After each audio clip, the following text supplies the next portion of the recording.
नमस्कार दोस्तों, छत्तीसगढ़ डिबेट में आपका स्वागत है। राजनीति की डूबती नैया। दरअसल ये बात क्यों कह रहे हैं? छत्तीसगढ़ में आज जो बस्तर 3 चरणों में चुनाव होना है, उसमें पहले चरण में आज नामांकन शुरू हो गया बस्तर में, और अभी तक बस्तर की सीट के लिए कांग्रेस ने अपने कैंडिडेट की घोषणा की है। दीपक बैज जो कि वहाँ के सांसद हैं, वो विधानसभा का चुनाव हार चुके हैं। अब कांग्रेस उन पे दांव लगाए ना लगाए, जो प्रदेश अध्यक्ष भी हैं, तो एक बड़ी चुनौती है। तो आज अभी तक कांग्रेस ने अपने कैंडिडेट डिक्लेयर नहीं किए। वहीं दूसरी ओर हम चलते हैं, बीजेपी ने बहुत पहले से अपने 11 उम्मीदवार डिक्लेयर कर दिए हैं। तो ऐसे में कहीं ना कहीं लोगों को ये लग रहा है कि कांग्रेस इस बार थोड़ी सी कमज़ोर है। लोकसभा चुनाव की तैयारियों के ऐलान के बाद छत्तीसगढ़ में एक तरफ जहां उम्मीदवार नेता जमीनी प्रचार प्रसार में जुट गए हैं, वहीं दूसरी तरफ दोनों दलों के बीच वार पलटवार जारी है। कांग्रेस एक तरफ जहां बीजेपी की मान्यता खत्म करने की बात कर रही है, वहीं दूसरी तरफ बीजेपी कांग्रेस को कि डूबती नैया बता रही है। देखते हैं इस पर हमारी एक खास रिपोर्ट कि कौन किसको क्या कह रहा है।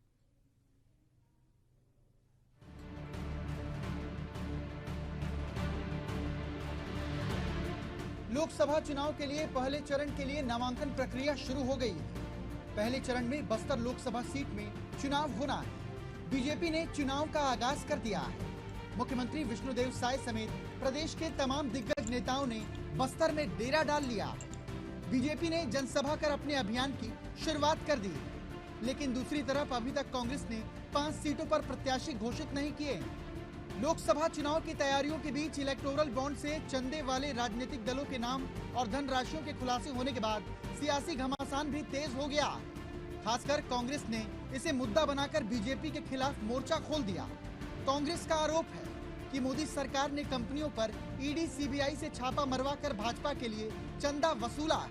कांग्रेस ने इस मामले को लेकर प्रदेश में बीजेपी और मोदी सरकार पर निशाना साधा है। कांग्रेस ने इलेक्टोरल बॉन्ड को भाजपा के भ्रष्टाचार का नमूना बताया।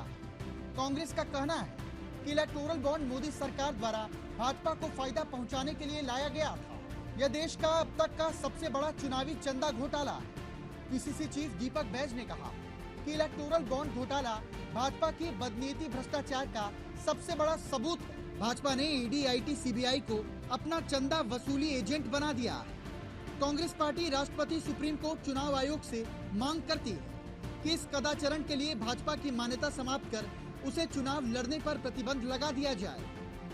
देखिए, भारतीय जनता पार्टी को कांग्रेस के अलावा दिखता ही क्या है।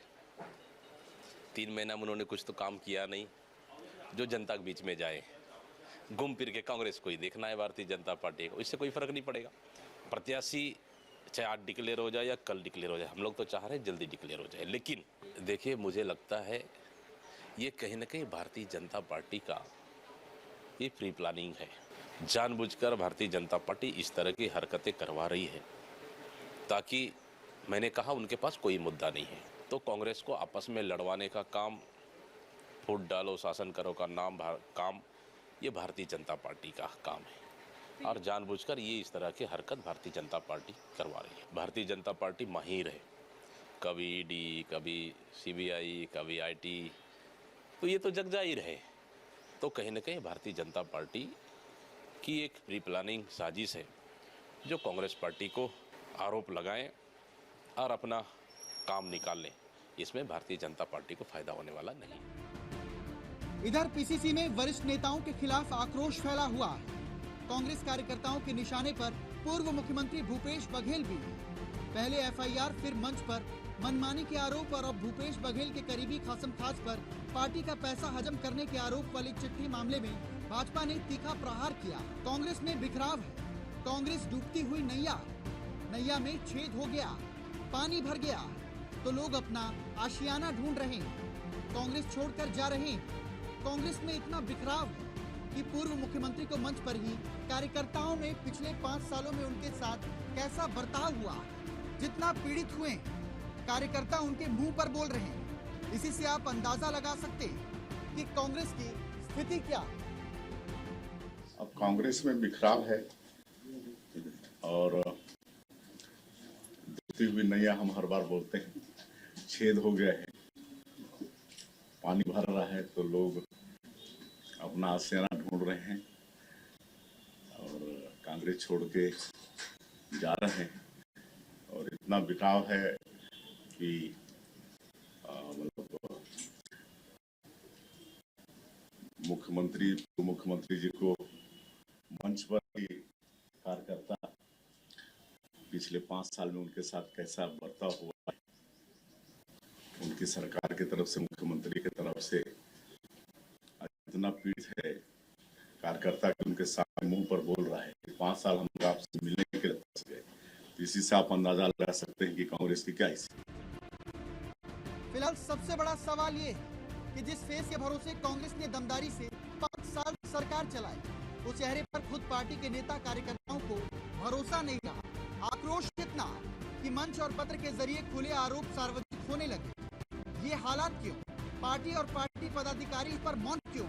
वहीं देखना बेहद दिलचस्प होगा कि आने वाले चुनाव में इस मुद्दे का जनता पर कितना असर होता है। Shashikant Sahu, Asian news, Raipur. यहाँ में कैसे किनारे लगेंगे, कौन कौन किनारे लगेंगे, किसकी कश्ती डूबेगी, किसकी नाव में छेद है, कौन कूद के भाग रहा है, कौन ठहरेगा, ये अभी बहुत सारी चीज़ें तय होना बाकी है। हम बात करेंगे इस पर। तो हमारे साथ निशिकांत पांडे जी जो बीजेपी के प्रवक्ता हैं वो जुड़े हैं, मैं उनका स्वागत करता हूं।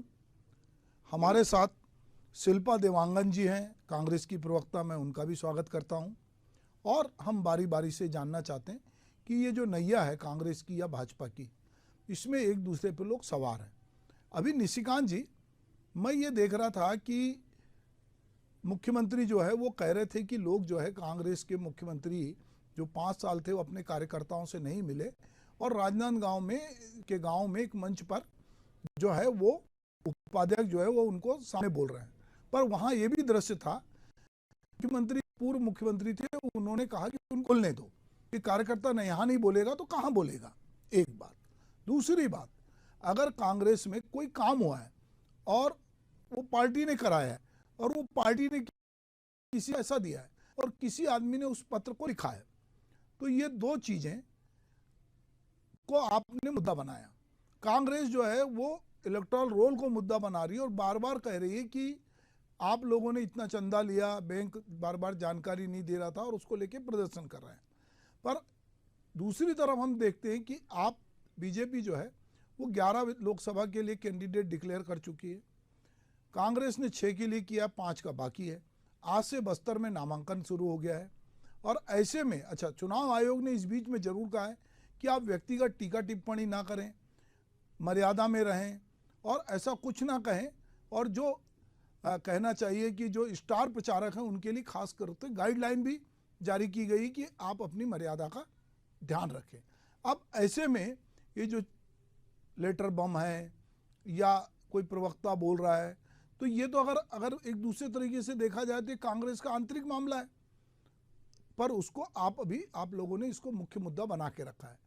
तो आपके पास तो बहुत सारे मुद्दे हैं बोलने के लिए और आपने बहुत सारे विधानसभा चुनाव में जो मुद्दे उठाए थे और उस पर आपने बहुत सारी बात भी की, मोदी की गारंटी की बात की, आपने कांग्रेस के भ्रष्टाचार की बात की, पीएससी घोटाले की बात की, आपने बहुत सारी बातें की। तो अब ऐसा क्या हो रहा है कि चुनाव नज़दीक आते आते आप ये जो कांग्रेस के भीतर की फूट है इसको ज़्यादा हाईलाइट कर रहे हैं? सुभाष जी, पहले तो आपको नमस्कार, आपके सभी दर्शकों को नमस्कार जी। लेकिन सुभाष जी, ये जो विषय है जी, एक तो मेरी आवाज मुझे रिपीट हो रही है। नहीं, आप यहाँ अच्छी आ रही है, यहाँ ठीक आ रही। जी जी, ये जो विषय उठाया गया है कि एक लेटर बम फोड़ा गया है, तो देखिए जो ये 5 साल का कालखंड था कांग्रेस पार्टी का, जी, उसमें सर्वाधिक जो बातें आई वो बातें ये आई भ्रष्टाचार की। लेकिन ये जो लेटर फूटा उससे एक चीज समझ में आई कि इन्होंने सिर्फ प्रदेश की जनता के हित को ही नहीं छीना है, अपने घर में भी डाका डाल के अपने क्राइम पार्टनर भूपेश दाऊद जी के क्राइम पार्टनर विनोद वर्मा जी के बेटे के अकाउंट में पैसा डाला गया। तो ये विषय प्रदेश की जनता के समक्ष आया। हालांकि हमारा मुख्य विषय बिंदु जो है ये है कि जो मोदी जी की गारंटी के नाम पे हमने विधानसभा के चुनाव के पूर्व जो वायदा किया था प्रदेश की जनता के साथ, उसको अक्षरशः हमने पूरा कर दिया है। और लगातार जनहित के काम पे हम आगे बढ़ रहे हैं। रही बात मोदी जी की गारंटी की, तो आपको ध्यान होगा सुभाष जी, 2019 में हमारा चुनाव हुआ था लोकसभा, उसके ठीक 4 महीना पहले हम विधानसभा में बहुत बुरी तरह से पराजित हुए थे। उसके बावजूद 9 सीटें, हमको 11 में से 9 सीटें मिली थी। तो प्रदेश की जनता केंद्र के चुनाव में ऐसे ही भारतीय जनता पार्टी पर भरोसा करती है। और आज से नहीं, 2004 से अगर आप उठा के देखोगे तो आपको बिल्कुल ऐसे ही दिखेगा, 9-10 9-10। लेकिन इस बार हमारा संकल्प है कि हम 11 से 11 सीट जिताकर मोदी जी को और सशक्त बनाए और 400 पार का जो हमारा वादा है उसको पूरा करें। रही बात कांग्रेस पार्टी की, तो ये सिर्फ टोवल हमने कराया है क्या? आपके पार्टी में उसको सही प्लेटफॉर्म नहीं मिला, तो आपके चुनावी कार्यक्रम में वो व्यक्ति आके अपनी बात रखता है। बात ये जरूर ठीक है कि सही प्लेटफॉर्म पे बात करना चाहिए, लेकिन प्लेटफॉर्म है कहाँ? कोई सुनवाई करने को तैयार नहीं है। तो वो व्यक्ति ने वहां बात रखी और देखिए क्या कार्रवाई हुई। अरुण सिसोदिया जी ने जो चिट्ठी लिखी है उसका जवाब देने के बजाय कांग्रेस पार्टी कह रही है कि भारतीय जनता पार्टी की साजिश है। बताइए, आपका पूर्व महामंत्री आपके कोषाध्यक्ष पर आरोप लगा रहा है और भूपेश दाऊ के मिलीभगत की बात कर रहा है, उसके बावजूद आप अपने पार्टी के अंदर कोई बदलाव नहीं चाहते। कोई बात नहीं, लेकिन ये आपको देखना पड़ेगा सुभाष जी कि ये पार्टी कौन सी है। ये वो पार्टी है जिसका शीर्ष आला कमान अपनी परंपरागत सीट को छोड़ के रणछोड़ दास बन चुके हैं। ना अमेठी लड़ रहे हैं, ना रायबरेली लड़ रहे हैं। उसका कारण क्या है सुभाष जी? ये डर है भारतीय जनता पार्टी का और देश की जनता के मूड का डर है। उनको मालूम है कि 7 दशक में आपने कोई काम नहीं किया, इस कारण आपकी परंपरागत सीट भी जाने वाली है। और तमाम विषयों पे आप लगातार देखिए जो सशक्त भारत बन रहा है। जहां तक हम लोग हितग्राही की बात करें तो शौचालय से लेके जल जीवन मिशन से लेके सिलेंडर से लेके पीएम आवास से लेके जनधन योजना से लेके आयुष्मान भारत से लेके ऐसे सैकड़ों योजना है जिनसे डायरेक्ट देश की जनता जुड़ी हुई है और उसका लाभ मिल रहा है। इस कारण 400 पार की बात हम कर रहे हैं। जी सुभाष जी। शिल्पा जी, अभी निशिकांत जी एक बात कह रहे हैं कि बम हमने नहीं फोड़ा, चिट्ठी हमने नहीं लिखी, मंच पे आपके उपाध्यक्ष ने जो बोला वो हमने नहीं बोला। आप ही के पार्टी के लोग, आप ही के पार्टी के भीतर जो पनपा असंतोष है उसको व्यक्त कर रहे हैं और व्यक्त करके कहीं ना कहीं एक मौका भाजपा को दे रहे हैं। आप उसके अगेंस्ट में आप कहते हैं कि अभी आपके प्रदेश अध्यक्ष कह रहे थे कि ये भाजपा जब चुनाव आता है तो इस तरह का जो है अफवाह फैलाती है, पर यहाँ अफवाह तो नहीं है। ये जो कुछ बातचीत हो रही है ये तो आप ही के पार्टी के लोग मंच से बोल रहे हैं, चिट्ठी पत्री लिख रहे हैं, तो इसमें भाजपा कहाँ से आ गई? नमस्कार जी। देखिए, आपने एक बहुत अच्छी नैतिकता की बात कही कि ये जो हो रहा है वो कांग्रेस की आंतरिक बातें हैं। तो आंतरिक बातों को भारतीय जनता, आपके ही शब्द हैं कि आंतरिक बातों को भारतीय जनता पार्टी मुद्दा बनाती है। अब इसका कारण क्या है? जनता भी देख रही है, आपके लोकप्रिय चैनल के माध्यम से जनता समझ भी रही है कि भारतीय जनता पार्टी के पास मुद्दों की कमी है या मुख्य मुद्दे जो जनता की समस्याएं हैं। क्या है जनता की समस्याएं? महंगाई की समस्या, पूरे देश में महंगाई है, हर वर्ग परेशान है महंगाई से, युवा परेशान है बेरोजगारी से, किसान आक्रोशित है, आंदोलित है। और इन मेन मुद्दों, मुख्य मुद्दों से ध्यान भटकाने के लिए भारतीय जनता पार्टी कांग्रेस की आंतरिक बातों को मुद्दा बनाने की कोशिश करती है, जो कि मुद्दा है भी नहीं। और मैं बताना चाहती हूँ कि कांग्रेस ही एक लोकतांत्रिक तरीके से कार्य करती है और कांग्रेस में वो खूबसूरती है जो जिसमें कार्यकर्ता हर मंच में अपनी विचारों की अभिव्यक्ति कर सकता है। हाँ, मैं ये इतना जरूर मानती हूँ कि अनुशासन की कमी थी, तो निश्चित रूप से जिलाध्यक्ष के द्वारा अनुशासनहीनता के नाम से नोटिस और उसको सही करने के आदेश दिए गए हैं। परंतु ये कांग्रेस की खूबसूरती है कि कार्यकर्ताओं का प्रसंग लिया जाता है। आप भारतीय जनता पार्टी में बता दीजिए, इनको तो रिमोट कंट्रोल वाली सरकार भी छत्तीसगढ़ में चला रहे हैं। साय विष्णुदेव सरकार की जब से बनी है तब से हरदेव की जंगल साय कट रहे हैं। कौन चला रहा है भाई? इनको तो अडानी के एजेंट के रूप में ये लोग सभी प्रदेशों में और पूरे देश में सरकार चलाने का कार्य कर रहे हैं। संपत्ति की बात कर रहे थे ना मेरे भाई अभी, तो देश की संपत्ति और देश की जनता की भावनाओं के साथ खिलवाड़ करने का तो कार्य भाई साहब आप लोगों ने किया है। इलेक्टोरल बॉन्ड से जो खुला खुलासा हुआ है उसमें मोदी सरकार ने भारतीय जनता पार्टी के जेब में जिस हिसाब से पैसे डालने का, ईडी-आईटी को एक संवैधानिक संस्था है जिसका दुरुपयोग करके डराने धमकाने के बाद चंदा वसूली का जो कार्य किया है, आज जनता के सामने है, जनता समझदार है, जनता समझ रही है कि किस तरीके से चंदा वसूली करके आप कार्य करते हैं। आप शौचालय सिलेंडर की बात कर रहे थे ना, इसका भी मैं जवाब देती हूँ। चंदा वसूली आप इतनी ज्यादा कर रहे हैं और यही कारण है कि हर जगह चाहे शौचालय हो, शौचालय से लेकर सिलेंडर तक के मोदी जी का, तो भाई आज ये देश की जनता को समझ में आ रहा है लोकतंत्र की हत्या किस लिए हो रही थी, किस तरीके से हो रही थी, पैसे कहां से आ रहे थे, माध्यम पता चल गया।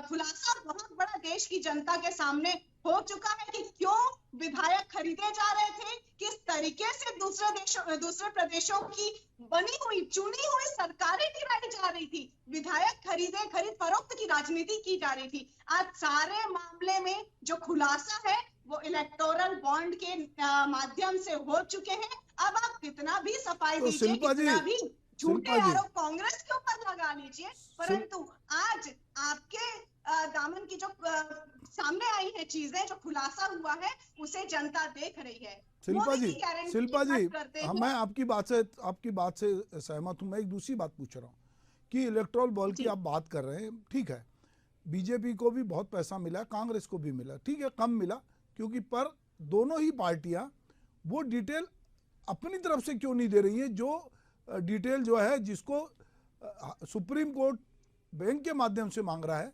ये भी तो था कि भाई हमको किसने पैसा दिया, हमको बताने में क्या हर्ज है, तो कांग्रेस ने भी तो नहीं बताया। जी निश्चित रूप से बहुत अच्छा सवाल है आपका। देखिए कुछ नियम शर्तों में बंधे होते हैं, इसलिए जो है अपने तरफ से खुलासे भले ही नहीं कर रहे हैं, परंतु हमने रोका भी नहीं है। हम तो माननीय सर्वोच्च न्यायालय से बोल रहे हैं कि पूरा 100% खुलासा होना चाहिए। सोचने वाली बात यह है कि भारतीय जनता पार्टी इससे असहज महसूस क्यों कर रही है भाई, वो क्यों नहीं चाहती कि खुलासा हो जाए, वो एसबीआई को क्यों रोकने पे या डिले करने पे मजबूर कर रही थी। एसबीआई भी उनके एजेंट की तरह कार्य कर रही, जिस प्रकार से ईडी आईटी ये सब कार्य कर रहे थे, सीबीआई कार्य कर रही थी। हमने तो खुलासा करने में 100% जानकारी देने में बिल्कुल भी आपत्ति नहीं जताई है। मैं अभी भी बोल रही हूँ कि पूरी तरह से खुलासा, पूरी तरह से डिटेल्स जनता के सामने आना चाहिए। जनता को हक है कि पूरी चीजों का डिटेल्स उनको मिले, प्राप्त हो। ठीक है, शिल्पा जी ने बहुत सारी बात की है पांडे जी, अब मैं आपकी बारी है। आप निशिकांत जी, आप बारी बारी से शिल्पा जी ने जो कुछ कहा है आप इत्मीनान से उसका जवाब दीजिए, बहुत समय हमारे पास। जी सुभाष जी, शिल्पा जी ने कहा आंतरिक मामले, अगर आंतरिक मामले हैं तो बंद कमरे में हो जाए तो बड़ा अच्छा है। आंतरिक जब बाहर आया था तो सार्वजनिक हो जाता है, समझे शिल्पा जी। जब कोई चीजें बाहर आ गई तो उसमें चर्चा होती है, अगर चिट्ठी नहीं आती बाहर तो चर्चा नहीं होती। आपने कहा महंगाई है, तो 2004 से 2014 के बीच में और 2014 से 2024 के बीच का अब महंगाई दर निकाल लो। आपके समय में जब यूपीए कालखंड था तो डबल डिजिट में महंगाई थी, अभी 5.1 5.2 चल रहा है।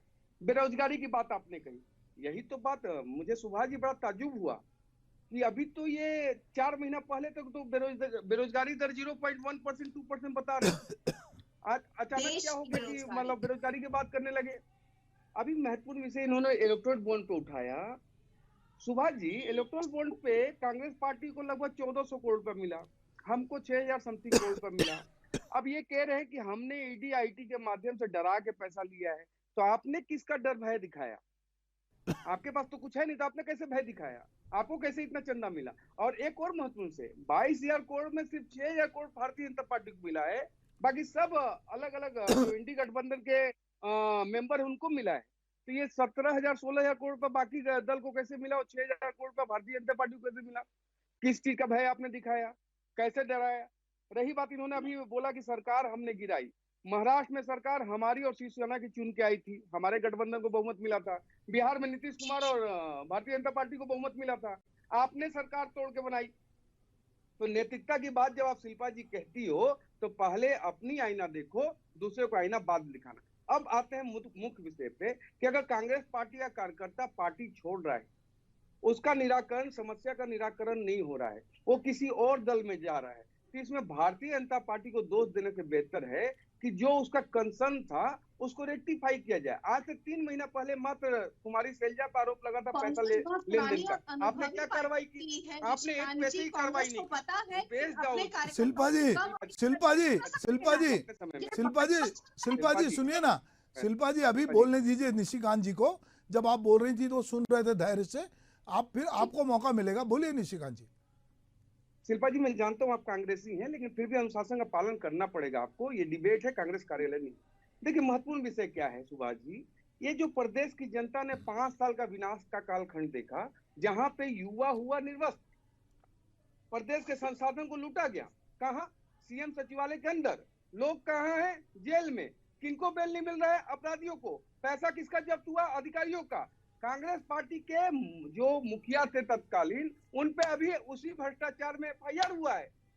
वो नामजद एफआईआर हो गया उनके ऊपर, और चार्जशीटेड मुख्यमंत्री तो थे ही पहले अश्लील सीडी कांड में।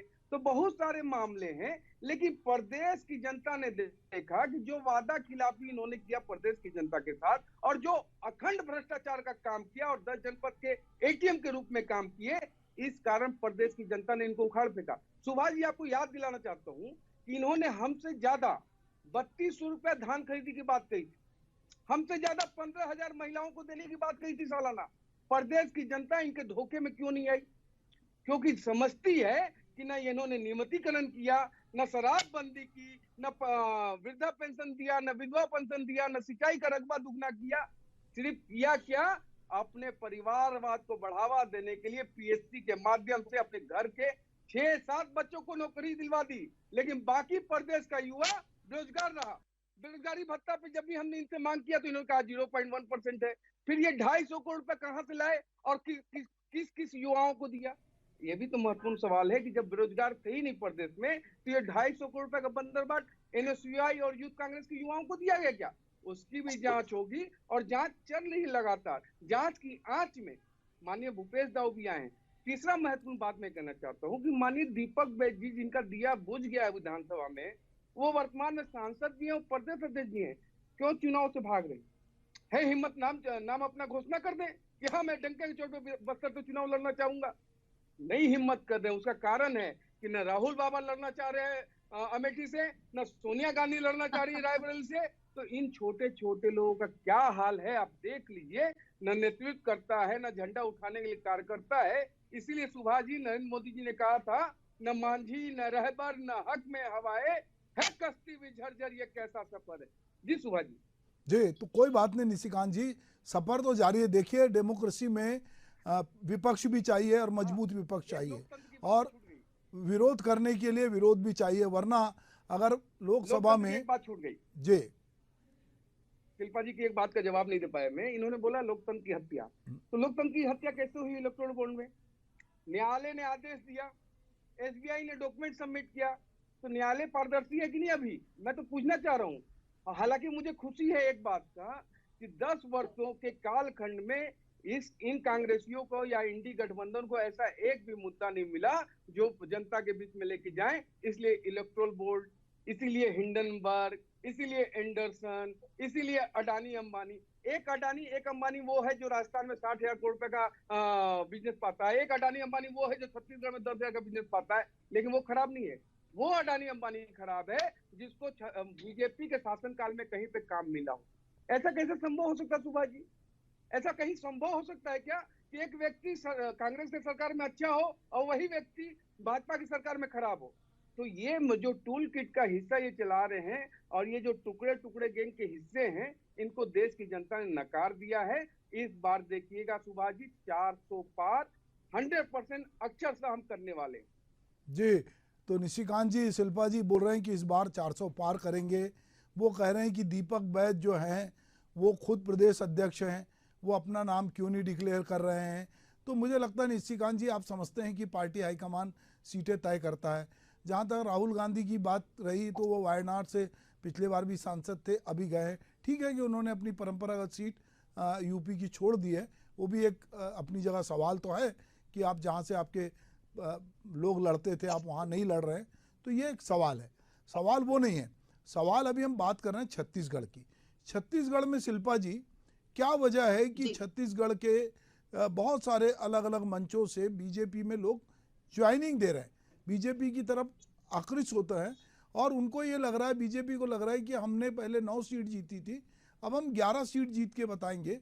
और उनको ये विश्वास इसलिए भी हो रहा है कि आप जब सीट, अब चुनाव चालू हो गया है, जहां बस्तर में आज नामांकन था, आपकी सीट डिक्लेयर नहीं हुई, तो बीजेपी को ऐसा लगता है कि अभी कांग्रेस में लोग उतनी हिम्मत से चुनाव लड़ने आगे नहीं आ रहे हैं।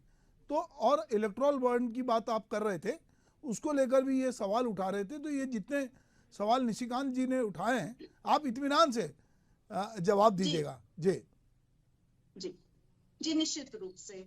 सबसे पहले तो मैं आपको ये बताना चाहती हूँ, आपके माध्यम से जनता को, कि कांग्रेस बहुत पुरानी और बड़ी पार्टी है। निश्चित रूप से अपने अनुभव के हिसाब से लोकतांत्रिक तरीके से कार्यकर्ताओं का भी प्रसंग लेती है, बूथ स्तर पे हो, चाहे ब्लॉक स्तर पे, चाहे प्रदेश स्तर पे, और तब कहीं जाके केंद्रीय चुनाव समिति जो है वो टिकटों का, प्रत्याशियों का निर्धारण करती है और टिकट डिक्लेयर होते हैं निश्चित रूप से। जी, तो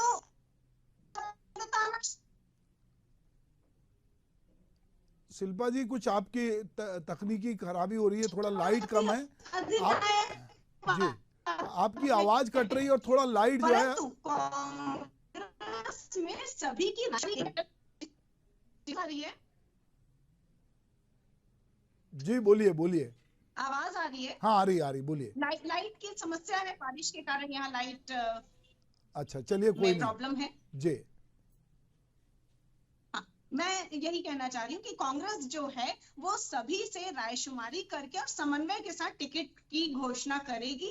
निश्चित रूप से बड़ी पार्टियां जो हैं वो आचार संहिता लगने के बाद ही प्रत्याशियों के नामों का डिक्लेरेशन करती हैं। तो निश्चित रूप से 1 या 2 दिन में हमारे प्रत्याशियों को, इससे मेरे प्रत्याशियों को इंगित कर दिया गया है, वो अपने फील्ड में कार्यकर्ताओं के साथ में लोकसभा चुनाव की पूरी तैयारियों में जुट गए हैं। और इसी के चलते मैं ये कह सकती हूँ कि जो हम मुद्दे उठा रहे हैं वो जनता से जुड़े हुए समस्याएं और जनता से जुड़े हुए मुद्दे होते हैं। महंगाई हो, बेरोजगारी हो, किसान का मुद्दा, हर वर्ग को ध्यान में रखते हुए हम जनता से बातें कर रहे हैं। और मोदी की गारंटी जिस प्रकार से छत्तीसगढ़ में फेल होती हुई नजर आ रही है, मैं ये बात इसलिए कह रही हूँ, अभी ये बड़ी बड़ी बातें कह रहे थे अडानी के ऊपर में, अडानी के एजेंट के रूप में कार्य करने वाले लोग क्या बात करेंगे? क्या ये जनता की भलाई के बारे में सोचेंगे? अडानी के एजेंट के लोगों को तो जनता से कोई सरोकार नहीं है, उन्हें किसी वर्ग से कोई सरोकार नहीं है। तभी तो जैसे ही सरकार बनी है, हसदेव के जंगल साए कट रहे हैं। आप देखिए नंदराज पर्वत को जिन्होंने इन्होंने बेचा, इसके साथ ही 30 सार्वजनिक उपक्रमों को ये बेचने की तैयारी में है। तो जो चीज देश की संपत्ति है, तो ये देश की जनता के साथ छलावा करते हैं। देश की जनता का जो हक है, अधिकार है, उनके साथ ये छलावा करते हैं, वादा खिलाफी करते हैं। ये क्या बात करते हैं? ये पूंजीपतियों को लाभ पहुंचाने के लिए, पूंजीपतियों के कर्ज माफ करने वाले लोग जनता के हितों की क्या बात करेंगे? कांग्रेस ने किसानों का कर्ज माफ किया, इन्होंने किसका कर्ज माफ किया?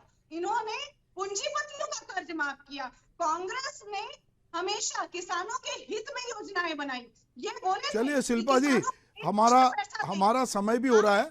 मैं चाहूंगा कि हमारे बीजेपी के प्रवक्ता जो है निशिकांत पांडे जी संक्षेप में अपनी बात कहें।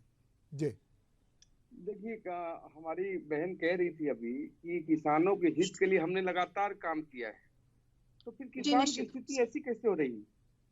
अगर 7 दशक में किसानों के लिए आपने बहुत अच्छा काम किया होता तो किसान कर्ज क्यों लिए?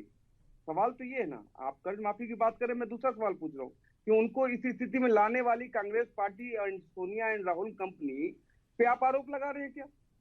मुझे ऐसा लग रहा है कि आपने कांग्रेस की पूर्ववर्ती सरकार पर आरोप लगा रही है कि ऐसे बनाने वाली आप हैं। रुकिए शिल्पा जी, आप बोल रहे थे देश में बड़ी, शिल्पा जी देखिए, कांग्रेस कार्यालय नहीं है, बिल्कुल नहीं है।